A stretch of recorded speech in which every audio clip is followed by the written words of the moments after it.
C'est au commissariat commercial de la police de Kinshasa que Constant Mutamba a passé la nuit. J'ai très mal, hein? J'ai très mal. Donc vous nous suivez en direct de Kinshasa. Je vais en direct de Kinshasa quelque part. Je suis venue me réfugier parce que d'après tout ce qu'on a fait comme combat, pas combat mais d'après kolela na biso nyonso oyo toleli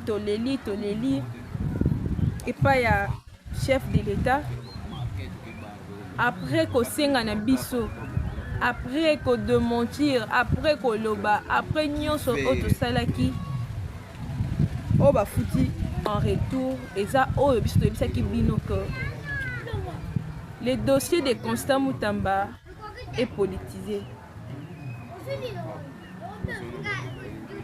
On vous avait dit ça, que le dossier de Constant Mutamba est politisé. Donc, vous savez un peu attention parce que je me sens faible depuis hier. Je me sens un peu détruite, naïbité pour Nanini, parce que vous savez, on était là au four et moulin pour défendre Constant Mutamba. Parce que on a choisi d'être du côté de la vérité. J'ai pleuré hier. J'étais là dans Katia Mutuka, Yabasuda, parce qu'on était chez Constant Mutamba. Hier, avant qu'on puisse l'amener à la cour de cassation, on était là. La maison de Constant Mutamba est encerclée depuis 2 h du matin. Il y a mardi. Bambi la bakitaki. Donc dans ce cas pour tout expliquer parce que j'ai très mal. Oui, comprenez-moi. C'est fait, c'est déjà fait. Mais je suis venue vous faire comprendre que tout ce qu'on vous disait, la Monique Tozaki n'a raison. On vous disait Constant Mutamba, moi j'étais là les lundis avec vous, j'étais à la cour de cassation. J'ai fait des directs, j'ai fait les lives pour vous dire que non. Voilà, on est là à la cour de cassation, mais selon des informations, vous avez la cabinet d'information, le Koutate Bandeko Nangai. Vous avez la cabinet d'information, nous on a des sources vraies, maman Davina, Tala Monibo, des sources vraies et puis fiables. Nebisa kibino batumso koma ko condamner kutu koloba ko commenter mabe mama Davino ko koloba bongo po nini ke Mutamba a déjà condamné, Mutamba déjà ba condamné qui est depuis lundi. On était à la cour de cassation avec vous. Na ba direct na ngai na bino ke obiso to yoki awa obiso to zui comme information Mutamba a été déjà condamné. Lobi bongo po nini ba ko condamné, te ba condamné po ni ça ne voulait pas dire que non. Moi personnellement Nazaki pour Bakanga Mutamba. Depuis dossier Mutamba bandit Tozaki na bino tongo me dit pourquoi to fongola ba live mabe to kende pas Mutamba mabe to kena cour de cassation mabe to loba mabe to pesa bino ba détail nyonso mabe. Moi je vous avais dit qu'on a choisi d'être du côté de la vérité et la vérité qu'on avait choisi était que Mutamba azali innocent. Mutamba yiba kimbo na bango te bandeko na ngai. C'est pourquoi vous disiez le dossier de Mutamba est politisé. Et ça, c'est une tentative de détournement. C'est toute la première fois. Tout le monde a Katamboka Oyo, Bakanga Mutu, politicien, ancien ministre, au attentat qui koyiba. Alors que Mutamba Sambi, alors que Mutamba a l'air dit, bon, ils ont la Katia, banque. Mutamba dit, je n'ai pas touché même 1 centime. C'est toute la première fois dans ces pays tout le monde a besoin de Kanga, Moutou, a ibité pour la tentative de détournement. C'est toute la première fois. Ça fait très mal. Ça fait très mal. Et Boukinga Inzoto, j'ai mal, je pleurais. J'étais dans la voiture, il y a soda. Tant que Kosa Mutamba pas naé. Tokomi et pas ya Mutamba to kuti quartier à Mutamba encerclé. Je vous dis c'est toute la première fois c'est toute la première fois. Oui, je parle de la République, je suis un patriote. Vous êtes aussi des vrais patriotes, très conscients même. Parce qu'aujourd'hui, chacun est conscient. Moutounion soit consciente que Mboka Oyo, aujourd'hui, tout le monde a compris cela. Les lois dans la Congomani, mon côté, c'est pas politicien. Je vous avais dit ça. Je vous avais dit ça, tu es déjà misala na bango bandeko na ngai boko yeba bango na misala na bango lelo yeba ni ba condamner les biso mutamba oyo ayibi ata misolo na bango te. La population même a pleuré pour dire que non, si c'est vrai ce que vous disiez que Mutamba a volé, Mutamba a essayé de... C'était ça même. Mutamba a essayé à koyiba misolo na bino. Mais pourquoi Bozako Kangaye, Bozwa misolo? Population a contribué Tonini, Biso. Population a contribué. À 19 millions, mais Botika, c'est parce que Mutamba est l'élite du peuple. Torotikate. Personnellement, j'avais pas de la force. Je suis quelque part, je suis venue me réfugier. Depuis hier, je n'ai rien dit. Depuis hier, je n'ai pas parlé. Ce n'est pas parce que je n'ai pas envie de parler, mais je me sens détruite. Je me sens épuisée, Bande Konangai. Je me sens épuisée, je ne sais pas quoi. Je me sens épuisée, c'est depuis hier, parce que je n'ai pas eu accès à Kota Nakatia Sal. J'étais déjà épuisée, on venait de chez Mutamba avec lui, embarqué, Nakatia piqué pour mon corona, s'occuper de char de combat, et on a essayé un peu de plaider par les soldats ou les colonels pour Tokota, Tokoma cour de cassation pour les acquis, un peu tension, Zaki bien tekuna. Tu as quartier à Mutamba Bazaki un peu très en colère, bien que quartier comme vraiment des quartiers au moins des aragés rebelle moko azana lopangu wana donc ba yeba encercler to mutu moko bomaki mutu batami wana to criminel moi munene azawana. C'était ça ce qui s'est passé hier dans le quartier de Mutamba. Ba yeba encercler avenue Mobimba quartier batuni soit comme une attention quartier zaki une attention. J'ai eu très mal. Baole kisana bana obeti la bino ni solo oyo. Baole kisamutamba vert. Non na mona ya bongo te. Na sabino bazo fongoela mutamba nzela comme si Mutamba, c'est ce que je dis, hein, Mutamba a déjà été condamné. Je vous avais dit ça le lundi. Je vous rappelle encore que Mutamba a été condamné. Mutamba a été déjà condamné. Et Kendele bakenda ko la Mutamba wana ezaki Kendele ke il faut cour de cassation quoi non c'était. Donc cour de cassation ba juge ici déjà ba yeba kimba no ba annoncer déjà que Mutamba za mukangami. Pour Kendele na bakene Mutamba na audience il y a R procès bandi. Mutamba na koya ndeka mutoyaka ayina mutuka na ye aye normal à koti azongi. Mais comment ça se fait na jour faut bo annoncer, faut bo prononcer, bo kata likambu. Bozo kende ko tinda délégation mobimba lokwa ba keko bunda. Bozo tinda délégation mobimba lokwa ba keko bunda lokwa ba kekanga criminel ba criminel ko tout mon côté pour ta criminel moko ba ko kitsami tukana ba soda ba kitsa kilobi pa ya Mutambati. Bako kitsa nombre bakaba sele wana bakitsake pa ya Mutamba te ba peme wana bakitsake pa ba Mutamba. Je ne pense pas à cela criminel moko banga bati ndoko bakeno kande ba criminel au pluriel. Au final on a amené Mutamba par la force. Oui, par la force parce qu'ils ont entré chez Mutamba. Ils ont entré chez Mutamba par la force. Il y a les vidéos qui sont sorties. Je vais vous mettre les vidéos. Vous allez voir que nous, la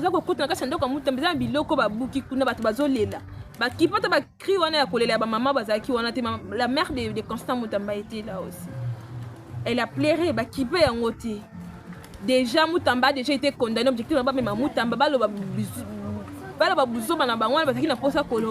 et après Bassanine, Bazo Mutamba tika la bala lycée na commissariat à Kinshasa, ce qui provincial de baladi ça qui est bon. Toyeba qui déjà ni les aki pour ça na bino. Biso toyeba qui déjà. Personnellement nous, toyeba qui déjà pour ça na bino zanini parce que c'est toute la première fois tout le monde a baza ko sambisa. Ancien ministre Mangu baza ko sambisa yi pour na simana yango ba condamné pour la tentative de détournement. Et bela bato ba misolo na mboka oyo to banda ko zonga ko rappeler bino bato ba misolo na kati ya mboka oyo bato ba misolo ya leta na kati ya mboka tondo yebisa bino to tanga ba kombo na bango to yebi. Nous la population, nous la jeunesse congolaise, on a tout vu. On a tout vu. Tokotuna bino. Tokotuna na biso na bino mikolekoya. Nous allons vous demander tout ce qui s'est passé. Oh nyon sobosali comme injustice na dossier à Constant Mutamba. Vous n'avez pas même regardé l'âge de Mutamba. Vous n'avez pas regardé même la maman de Mutamba. Le quoi si bozwa qui décision na bino ya kokatela Mutamba mbano. Le quoi déjà bon na souci na bino zaki ko écarter Mutamba na scène politique, vous l'avez fait. Félicitations. Félicitations parce que vous avez réussi ce que vous étiez en train de chercher. Félicitations parce que vous avez réussi à écarter Mutamba dans la scène politique. Il y a coupé ça y est 3 ans, il y a travaux, soi-disant travaux forcés, il y a coupé il y a 5 ans, il y a inéligibilité, à voter, à postuler, à travailler dans l'institution l'État. Merci Nabino. Merci. Moussa Malam Bossali. Bossali Pena Moussa Malam, merci beaucoup. Mais boye bayango que Mutamba est l'élite du peuple. Mutamba n'a pas donné de l'argent à la population pour être tant aimé. Mutamba n'a pas donné quoi que ce soit. Mutamba n'a rien fait. Mutamba n'est pas parti au bêta na ba porte bo linganga na makasité. Mutamba et loko faut bozwa le quoi leçon. Faut bozwa Mutamba le quoi référence. Parce que Mutamba a bêté qui va te porter parce que Mutamba ça qui m'a kelé l'été Mutamba a travaillé na une année à Pamba Mutamba simbi mitema ya bato na une année ya Pamba Mutamba simbi mitema ya bato o bato basala ba année place wana bakokai ko simba mitema ya ba Kongomani te na une année ya Pamba Mutamba assis rendre justice na ba oyo bazaki basambisama ki bien te na ba oyo bazwa basibiraki en justice na part ya ba haute autorité biso tebi na mboka o ba mesana ko botola bato ba mapangu ba mesana ko botola bato bandako Mutamba simbi mitema ba mama Mutamba quand il est venu Mutamba tali ba injustice wana nyonso Mutamba bino lopango ya bato parce que zaki ngani yango eloko bituma na Mutamba ezande wana Mutamba lingi petit peuple au grand peuple te ba condaminer te Mutamba lobi mutu nyosa na droit ndenge moko makamba ba condaminer les ate lopango bato soit qui zongisa c'est ce que Mutamba fait Mutamba travaille et puis je le répète encore depuis gouvernement oyo avant to comme na soit disant gouvernement so guidé oyo depuis gouvernement bandaki na Mutamba ezana ministre mota ko tout atolo kinga na travailler ko lika Mutamba zate. Je n'ai pas ajouté notre maman Thérèse Kaikwamba. Oui. Je ne peux pas mâcher les mots. Je n'ai pas ajouté notre maman Thérèse Kaikwamba, mais Mutamba a travaillé parmi les ministres qui ont travaillé. Je peux dire qu'il est le seul qui a travaillé dans la visite à mon conseil. Et là, quand Mutamba est venu à Konanga. Namboka oyo balinga mutoso musala ni oseriete. Namboka oyo balingaka bazwa mutoso musala au sérieux te Mutamba zwi musala na yo au sérieux yango nde nkele combat oyo elongole 5 ans na scène politique donc Mutamba kozonga te pendant 5 ans maintenant siko mascarade dans oza ya nini cour de cassation ce qui ba juge balobi 3 ans de travaux forcés et après 3 ans de travaux forcés 5 ans donc pour répondre bon c'est ici ministère public merci Nabino. Soki bino bosambisi malamu te ata nzambe likolo osambisa Mutamba l'a bien dit l'histoire les rétablira les lotés les combats continuent c'était dernière parole ya Mutamba tant ba kokoti na pick-up herba sisi kokata bambano aussi bakata ki déjà kala parce que biso to ebisa bino Mutamba déjà été condamné bande konanga tous à la camper très tous à la souple en fait côté wana. On nous avait dit, on nous avait informé, c'est la source même tout qui n'a créé des informations. Baloba qui Mutamba été condamné. Comment ça s'est fait? On se retrouve à la cour de cassation. On trouve les lundis, on trouve des soldats, des policiers, des policiers locaux qui n'ont sous. Mais le besoin aucun amouibité. Attends qu'on va aucun amouibé. Est-ce que Mutamba bagazo kima? Est-ce que ce Mutamba n'a pas ça au kima? Mutamba n'a qu'à kimate. Matata amponya kimande ni. Ba condamné qui est? Matata amponya kimande ni. matata ponyo akima kindengene sko na mboka o bino bo kanisi ke na mboka o so mutamba zaki na poser ko kima est-ce que mutamba nga kima te na mboka o so mutamba zaki na poser ko kima mutamba ki combien de bato bakimi na mboka o bakima ndeni mutamba a une histoire et puis mutamba azona avenir bokanga yango boyeba yango tokolemba te koza à côté la vérité. Ce que vous avez fait aujourd'hui, ce que vous avez fait subir à Mutamba, un jour, vous foutez. Un jour, vous foutez. Ata bo futi yango na se ya mabele oyo te, ata bo futi yango lelo te lobita ata bana na bino bakoko ata ti ba 4e génération ba futa. Voilà, mesdames et messieurs, on vous avait dit que Mutamba a condamné. On vous avait dit ça parce que c'était leur objectif depuis longtemps, c'était d'écarter Mutamba. C'est ce qu'ils ont fait, écarter Mutamba. Mutamba l'air dérangé. Parce que Mutamba aza na soutien à la population. Mutamba alinga mi pa ba imboka pona musala na ye malamu asali na mikolo ya mike esenga ke ba 50 esenga ke ba 20 ans esenga ke ba ne belé te po Mutamba ala ki sa population ke na ye na souci ya kosala pona souci pona population na ye intérêt ya peuple congolais non intérêt ya libumu nga c'est que Mutamba nous a montré, c'est ce qui nous a fait craquer Mutamba esenga to bisabino yango c'est bon linga ngo bo sepela te to sepela na bino te. Mutu nyonso ana likamba Mutamba, mutu nyonso atie un piste na ina dossier Mutamba to sepeli na yoti. Mutu nyonso a contribué na départ ya Mutamba na condamnation ya Mutamba na kosambisa ma mutu nyonso oyo eza toyebi kombo na eza toyebi mutu nyonso eza na molili eza na moi mutu nyonso a participer ki atana un place na idée na ye que tout ça la Mutamba boye poto longole boye poto écarter boye ezala en coulisses na kukubi to yebité yebaki oko futamba justice ya Nzambe ezali ata lelo tata lobi toyeba otoyeba te déjà to sepeli na bino te bino nyonso to sepeli na bino te na mbosali mbala liboso tout le monde na kati ya mboka o baza ko condamner innocent et puis na miso a peuple mbala liboso to mona Congo se révolter condamner ba innocent ba mi ba bimanga na mboka oyo ba ke ko s'exiler libanda ba mi ba yiba na mboka ba tambola na ba cortège na ba fandi nye mbala liboso to mona mais bokati biso ma pekate nous les vrais patriotes on est là, on va continuer, les combats continuent. Alors mesdames et messieurs, je n'ai pas vraiment assez de force, je vais revenir avec plus d'informations parce que les combats continuent comme Mutamba l'a bien dit. Les combats continuent, on est là toujours là de la bino lisu dikola lisu idée na bino ezanini na mwana ya batu ya mukie bino batata oyo idée na bino ezanini na mwana ya batu ya mukie toujours tala bino lisu na biso ezali kola Mutamba bosa l'erreur na ba résidence surveillée na soki eza ya solo to elokuta na ba travaux forcés na bino wana to sepeli to pesi no ba merci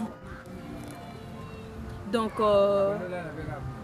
je vais revenir, il y a beaucoup à parler. Nous sommes belé Vital Kamerhe kuna ninga sa soki peni ni na sima ya ko luka ko mema na sima ko réussir ko ça ba vote amé lever na dossier Mutamba na otika eti na sima ko réussir ko bimisa Mutamba mbangu na gouvernement kuna azoli nga salo nga sibe ba question na banani kuna tozozo nga na ba détail wana Vital Kamerhe mutu malamu ya mboko Vital Kamerhe. Mesdames et messieurs, partagez l'émission au maximum. Les numéros est là, appelez-nous. Davina Kabedi, on se retrouve dans les heures qui suivent. Merci.